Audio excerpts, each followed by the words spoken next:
بارش کی جیت، کرکٹ کو مات، کولمبو میں برستے بادلوں نے مزہ خراب کر دیا۔ خراب موسم کھیل کی راہ میں رکاوٹ بن گیا۔ ورلڈ کپ کے سپر 8 راؤنڈ میں پاکستان نیوزی لینڈ میچ منسوخ، دونوں ٹیموں کو ایک ایک پوائنٹ مل گیا۔ میچ کا صرف ٹاس ہی ممکن ہو سکا، پاکستان نے ٹاس جیت کر پہلے بیٹنگ کا فیصلہ کیا، لیکن طوفانی بارش کے باعث کھیل شروع ہی نہ ہو سکا۔ سپر 8 مرحلے میں پاکستان کا دوسرا میچ 24 فروری کو انگلینڈ اور تیسرا میچ 28 فروری کو میزبان سری لنکا سے ہوگا۔ مزید بات کریں گے، کولمبو میں موجود ہے نمائندہ سما قادر خواجہ سے۔ جی قادر، آپ بتائیے۔ جی بالکل، سپر 8 مرحلے کا پہلا میچ پاکستان اور نیوزی لینڈ کے درمیان آر پریم داسا اسٹیڈیم میں شیڈول تھا، لیکن بارش نے رنگ میں بنگ ڈال دیا اور میچ جو ہے وہ بغیر کسی نتیجے کے ختم ہو چکا ہے۔ اور ابھی جو شائقین کرکٹ ہیں وہ مایوسی کے ساتھ واپس لوٹ رہے ہیں۔ پاکستانی شائقین کرکٹ ہمارے ساتھ موجود ہیں، ان سے جانتے ہیں۔ بہت زیادہ مایوسی ہے بھائی، ہم 5 گھنٹے سے یہاں بیٹھے ہوئے ہیں آپ کے سامنے اور میچ نہیں ہوا، بارش نے سارا رنگ میں بھنگ ڈال دیا۔ تو ایک ایک پوائنٹ مل گیا پاکستان کو، اگر 2 پوائنٹ ملتے تو اچھا نہ ہوتا؟ سیفٹی ہوتی پاکستان کو، اگر 2 پوائنٹ ملتے تو سیفٹی ہوتی۔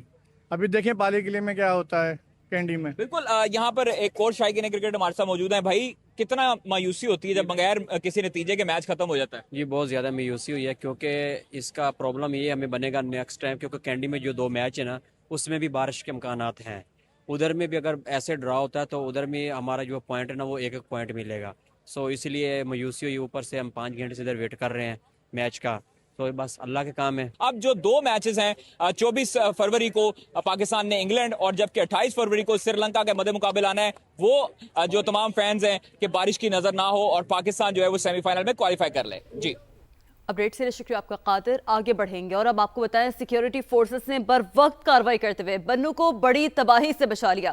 ISPR کے مطابق فورسز کے اگلے دستے نے خودکش بمبار کو بر وقت روک کر شہر کو بڑے سانحے سے محفوظ رکھا۔ شدید فائرنگ کے تبادلے میں 5 دہشت گرد مارے گئے۔ فتنہ الخوارج کے حملے میں لیفٹیننٹ کرنل شہزادہ گل فراز اور سپاہی کرامت شاہ شہید ہو گئے۔ بر وقت ایکشن، بنو بڑی تباہی سے بچ گیا۔ ISPR کے مطابق خفیہ اطلاعات پر بہادر جانبازوں نے فتنہ الخوارج کے دہشت گردوں کو بنو شہر سے باہر روک لیا۔ شدید فائرنگ کے تبادلے میں 5 دہشت گرد مارے گئے۔ خوارج نے بوکلاہٹ میں بارود سے بھری گاڑی فورسز کی گاڑی سے ٹکرا دی۔ دہشت گردوں کے بزدلانہ حملے میں آپریشن کی قیادت کرنے والے لیفٹیننٹ کرنل شہزادہ گل فراز اور سپاہی کرامت شاہ نے جام شہادت نوش ہے۔ سے تعلق رکھنے والے لیفٹیننٹ کرنل شہزادہ گل فراز کی عمر 43 برس تھی، وہ اگلے مورچوں پر قیادت کے حوالے سے شہرت رکھتے تھے۔ 28 برس کے سپاہی کرامت شاہ پشاور کے رہائشی تھے۔ ISPR کا کہنا ہے کہ افغان طالبان فتنہ الخوارج کو اپنی سرزمین استعمال کرنے سے روکنے میں پھر ناکام رہے۔ پاکستان گھناؤنے اقدام کے ذمہ داروں سے کوئی نرمی نہیں برتے گا۔ فتنہ الخوارج جہاں بھی ہیں ان کے خلاف بلا امتیاز کارروائیاں کی جائیں گی۔ رمضان کے تقدس کو پامال کرنا اس امر کی واضح دلیل ہے کہ فتنہ الخوارج کا اسلام سے کوئی تعلق نہیں۔ بنو خودکش حملے کے تانے بانے افغانستان میں موجود خارجی حافظ گل بہادر سے جا ملے۔ فتنہ الخوارج اتحاد المجاہدین نے ذمہ داری قبول کر لی۔ سیکیورٹی ذرائع کے مطابق گروپ کا تعلق خارجی حافظ گل بہادر سے ہے۔ مرکزی سرغنہ گل بہادر افغانستان میں پناہ لیے ہوئے ہے۔